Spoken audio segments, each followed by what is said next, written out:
Hello friends, welcome back to my channel. ನೀವೇನಾದರೂ ಹೊಸದಾಗಿ channel ನೋಡ್ತೀರಿ, ಕೂಡಲೇ ಸಬ್ಸ್ಕ್ರೈಬ್ ಆಗಿ ವಿಡಿಯೋಗೆ ಒಂದು ಲೈಕ್ ಕೊಟ್ಟು ಸಪೋರ್ಟ್ ಮಾಡಿ.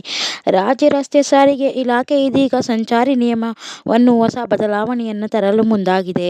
ಇನ್ನು ಮುಂದೆ ವಾಹನ ಚಲಾಯಿಸುವ ಸಮಯದಲ್ಲಿ ಈ 5 ದಾಖಲೆಗಳನ್ನು ಇಟ್ಟುಕೊಂಡಿರಬೇಕು ಸ್ನೇಹಿತರೆ, ಹಾಗೂ ಇದು ಕಡ್ಡಾಯವಾಗಿದೆ. ಹಾಗೂ ಪೊಲೀಸರು ಕೇಳಿದಾಗ ಈ ಒಂದು 5 ದಾಖಲೆಗಳನ್ನು ನೀವು ತೋರಿಸಬೇಕಾಗುತ್ತದೆ.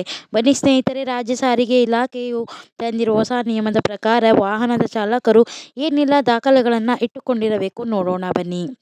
ಇನ್ನು ಮುಂದೆ ವಾಹನ ಚಲಾಯಿಸುವವರು DL ಇಟ್ಟುಕೊಂಡಿರಬೇಕು, ಅಂದರೆ ಡ್ರೈವಿಂಗ್ ಲೈಸೆನ್ಸನ್ನು ಇಟ್ಟುಕೊಂಡಿರಬೇಕು. ಅದು ಇಲ್ಲದಿದ್ದರೆ ನಿಮಗೆ 5,000 ರು ದಂಡ ವಿಧಿಸಲಾಗುತ್ತದೆ. 2.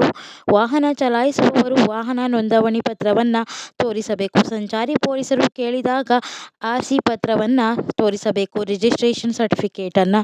ಇಲ್ಲವಾದರೆ 10,000 ರು ದಂಡ ವಿಧಿಸಲಾಗುತ್ತದೆ ಸ್ನೇಹಿತರೆ. 3.